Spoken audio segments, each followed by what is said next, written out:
Opening his eyes after a few seconds, he saw something he could only describe as beautiful. In his arms was a bright red-haired woman with naturally red eyes and a very cute nose. The hair reached down her back to her thighs. Naruto guessed that standing, she was about 55.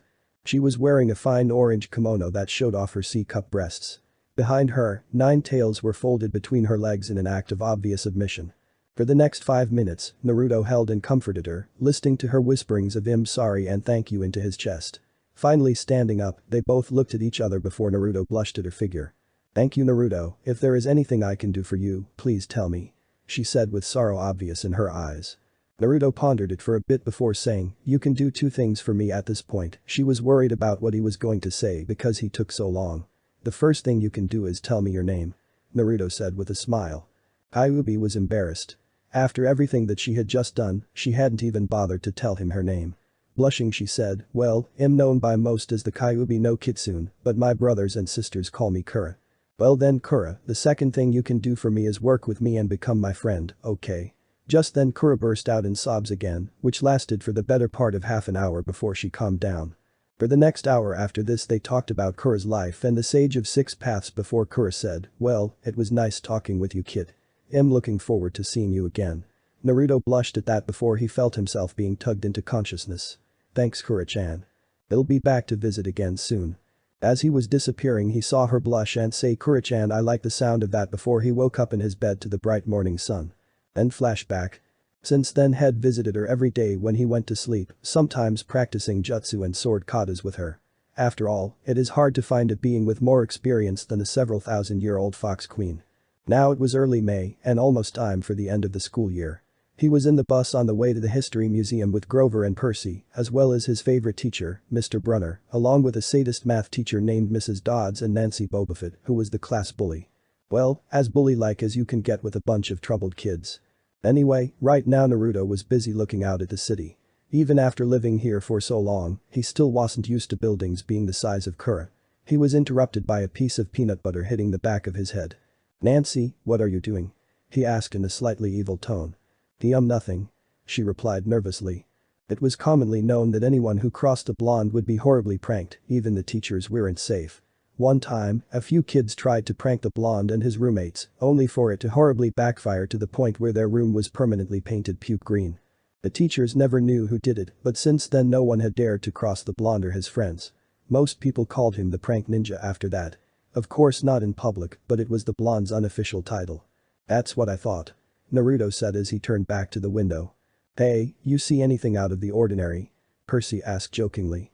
"Nah, I'm just not used to this yet, the city and all." "Yeah, it's a little overwhelming isn't it?" For me defiantly, "It's a little different than the country town I grew up in."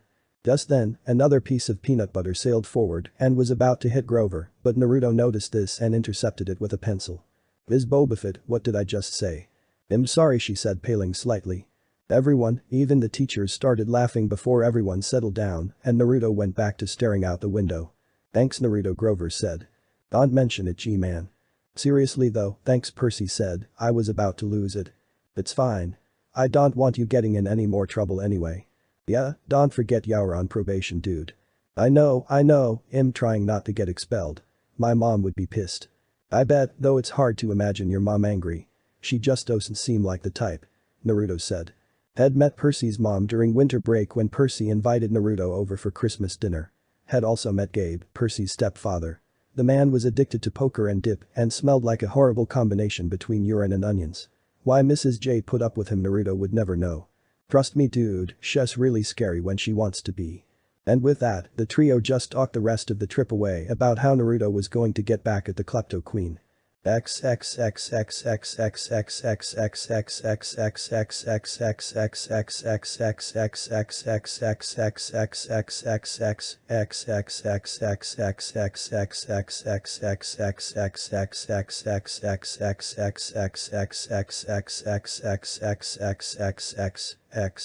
"Mr. Uzumaki, Mr. Jackson, please keep up," Mr. Brunner called out. The boys rushed back to the group. He gathered all of the students around a 13-foot-tall stone column with a big sphinx on the top and started telling everyone how it was a grave marker, a stele, for a girl about their age. Naruto, Grover and Percy somehow found themselves at the front of the class instead of the back where they usually stayed and had to pay attention to what Mr. Brunner was saying. Mr. Brunner began to explain what the carvings on the sides meant and actually managed to catch both Naruto and Percy's attention because it was actually somewhat interesting, but everyone else around them was talking and not paying attention to a word he was saying. Trying to help a little, Percy or Naruto told them to shut up, but when they did they got the evil eye from Mrs. Dodds. They didn't care though and kept their cool. However, when the Klepto Queen started snickering about some of the statues being naked, Percy blew up and yelled at her to shut up. Of course no one was talking right at that moment, so Mr. Brunner tried to take advantage of the situation. "Mr. Jackson, do you have something you wish to add?" Mr. Brunner asked, clapping his hands together. "No sir," Percy mumbled as the others began to laugh at him, but they quickly shut up when Naruto gave them his evil eye. "Well then perhaps you can tell me what is happening in the picture," he said, motioning over to a picture on the stele that showed a man sitting on a throne with child in his hands and his mouth wide open. Percy said, stalling before getting a bit of confidence once he recognized the pictures. "That's Kronos eating his kids." "Yes," Mr. Brunner said, "and he did this because..." "Well," Percy said as his friend racked his brain to figure it out. "Kronos was the king god and..." "God," Mr. Brunner said with frown before Percy corrected himself. "Titan," he said, he didn't trust his kids, who were the gods. "So, Kronos ate them, right? But his wife hid the last baby, Zeus, and gave Kronos a rock to eat instead. Then when Zeus grew up, he tricked his dad, Kronos, into barfing up his brothers and sisters." "Ew," said all the girls in the back, causing everyone who was actually listening to roll their eyes. "Then there was big fight and the gods won," Percy said, finishing his answer, getting a nod from Mr. Brunner. "That's correct," he said. "Then the world became ruled by the 12 Olympians gods, with the most powerful being the three brothers Zeus, Poseidon and Hades," he said, pointing towards three small figures. "Since they overthrew their father they have been rivals. On many occasions the gods came down to earth and he said awkwardly before Naruto spoke up. "Hooked up because they couldn't keep it in their pants," he said, getting laughter from everybody including Mrs. Dodds and Mr. Brunner. "That is correct, Mr. Uzumaki. Can you tell me the correct term for these children?" he asked Naruto. "They were called demigods, right? Half mortal and half god," Naruto said, getting a nod from Mr. Brunner. "Could you perhaps name me some demigod heroes?" Mr. Brunner asked Naruto. Hercules and Perseus were a few. They were both sons of Zeus," he said, getting a nod from Mr. Brunner. "And there was Theseus, who was a son of Poseidon." "That's correct. Very good, Mr. Uzumaki. Good to see you have been studying," he said with a knowing smile. However, they heard laughter coming from the class and, lo and behold, it was coming from Nancy, who after being asked what was so funny, said PFFT like we're going to use this in real life. It's totally going to say on our job applications, please explain why Kronos ate his kids or name a demigod. "And why, Mr. Uzumaki," Brunner said, to paraphrase Ms. Bobafett's excellent question, "does this matter in real life?" Naruto thought for a moment before saying. "Those who ignore history are bound to repeat it." Mr. Brunner nodded. "Good answer, Mr. Uzumaki, extra credit to both you and Mr. Jackson. And on that note, it's time for lunch. Mrs. Dodds, would you please lead us back outside?"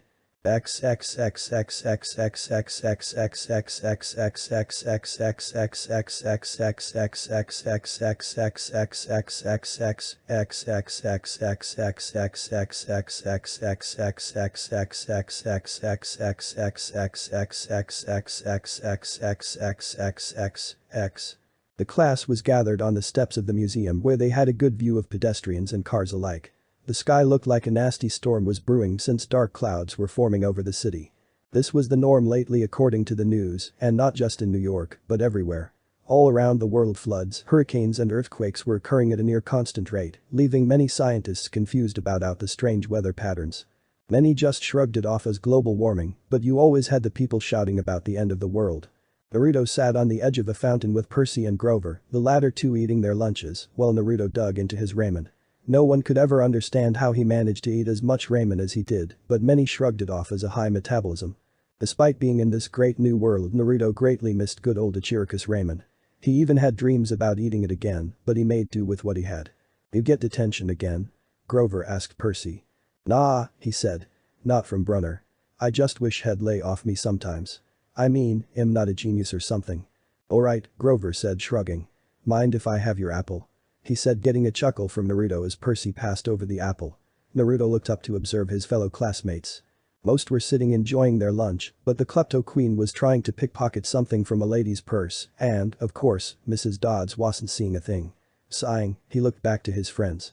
The three began to chat quietly about the trip and what they would be doing over the summer when she walked up to them with some of her goons behind her, and for some reason she decided it would be a good idea to dump her lunch onto Grover. "Oop," she said, grinning with bits of food stuck in her teeth. Percy was angry and was about to jump up, but Naruto stood before he could and shouted loudly, "Ms. Bobafett, I have had enough. You will sit down and be quiet like a good little girl, and you will not bother me or my friends again. Do I make myself clear?" As he was yelling at her, the wind around him began to pick up, whipping everyone's hair around. Everyone was looking at the blonde at this point. Mr. Brunner was wondering who Naruto's parent was, while Mrs. Dodds was beginning to look worried. Nancy backed up, startled by the blonde before something very unexpected happened. The water from the fountain rose up and dragged the klepto queen in. She cried, "Mrs. Dodds, Naruto pushed me." Percy and Grover, who were watching the entire thing, saw the water rise from the fountain and both looked rather shocked. "Mr. Uzumaki, come with me." She started walking before she stopped and said, "You too, Mr. Jackson." "Wait, it was me, I pushed her," yelled Grover suddenly. Both looked rather shocked that he was trying to take the fall, but Mrs. Dodds didn't buy it and dragged the boys off. Entering the museum, they made several turns until they were in a room with no security and no people. Turning to Percy, she said, "You've been giving us problems, honey." Percy said, "Yes, Mom." She tugged on the cuffs of the jacket she was wearing. "Did you really think you would get away with it?" The look in her eyes was beyond mad. It was evil. This time Naruto spoke up and said, "Wait, what exactly did he do?" Thunder shook the building, and after seemingly listening to it, she turned to the blonde and said, "This does not concern you, Uzumaki." Turning back to Percy, she continued, "We are not fools, Percy Jackson, it was only a matter of time before we found you out. Confess, and you will suffer less pain." They had no idea about what she was talking about, but Naruto was gripping the pen his father gave him. "Well?" she demanded. "Mom, I don't." "Time is up," she hissed. Then something happened. Her eyes began to glow like barbecue coals. Her fingers stretched, turning into talons. Her jacket melted into large, leathery wings. She wasn't human. She was a shriveled hag with bat wings and claws and a mouth full of yellow fangs, and she was about to slice Percy to ribbons. Figuring that it was time to use the pen, Naruto uncapped the pen. It immediately turned into a 2-foot bronze katana that had a kanji for return on the hilt. The cap turned into a sheath on his left leg that had the kanji for dragon on it with a small rope that hung from the tip of the sheath that had a bell on the end. Naruto instinctively got into a defensive position and glared at the demon Mrs. Dodds and said, "Try it and you will be dead before you can reach him." Mrs. Dodds growled and said, "This does not concern you, Uzumaki. I was told not to kill you, but that doesn't mean I can't harm you." All of a sudden, Mr. Brunner, who was apparently standing by the door, yelled out, "What ho!" "Percy." Taking advantage of the momentary confusion, Mrs. Dodds lunged at Percy, but before she could reach him, a wave of wind hit her, blowing her back. Percy caught the pen, which had turned into a double-edged Greek sword, and stood there looking dumbfounded before he was shaken out of it by Naruto yelling, "Percy, watch out." Percy, who was looking at the sword, turned his attention back to the battle to see Mrs. Dodds lunging at him again. So he did the only thing he could, he swung the sword. For a few seconds, nothing happened. Then, all of a sudden, Mrs. Dodds turned into a cloud of golden sand. Naruto looked at Percy and then said, "Good job, Perk. Let's keep this between ourselves, I have a feeling we're in over our heads here." Percy nodded before the blonde said, "As for the sword, you didn't see a thing right." Percy nodded again before Naruto said, "Thanks, and I'll try and find out more about what's happening, but keep your head down, alright?" Percy nodded again and exited the building. It had started to rain by the time they got outside. Grover was sitting by the fountain, a museum map tented over his head. The klepto queen was still standing there, soaked from her swim in the fountain, grumbling to her ugly friends. When she saw the boys coming from the museum, she said, "I hope Mrs. Kerr whipped your butts." The boys looked at each other and then looked back at the girl, who? "Our teacher." Duh. The boys blinked. They had no teacher named Mrs. Kerr, but following Naruto's idea they played it cool and said, "Nah, she just wanted to thank us for trying to help the class earlier." Nancy looked shocked before she turned back to her posse.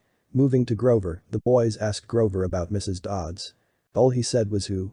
But he paused first, and he wouldn't look at the boys, so they just assumed he was lying and went over to Mr. Brunner. He was still sitting under his umbrella reading his book as if nothing had happened. Walking up to him, he looked at Percy and said, "Ah, that would be my pen. Please bring your own writing utensil in the future, Mr. Jackson. And Mr. Uzumaki, that looks like one of mine, are you sure it's yours?" Thunder boomed before Naruto answered, "Yes, I'm sure, Mr. Brunner. It's a gift from my father after all." Mr. Brunner looked surprised for a second before he regained his composure and said, well, take good care of it then. Naruto and Percy nodded before Percy turned around and left, looking for his umbrella, and Naruto was about to do the same before he turned around and said, horseman, I really hope you know what you're doing. Mr. Brunner's eyes widened before he regained his composure and let out a nervous laugh, saying, whatever do you mean, Naruto? Naruto's eyes softened before he said, please don't lie to me. I've been lied to enough already. Just tell us when you're ready. Pausing for a moment, Naruto thought about what his father had suggested he learn before saying, Mr. C, just don't wait too long. And with that Naruto turned around to find Percy, leaving a surprised and spluttering Mr. Brunner in his wake. This is it for today, to be continued.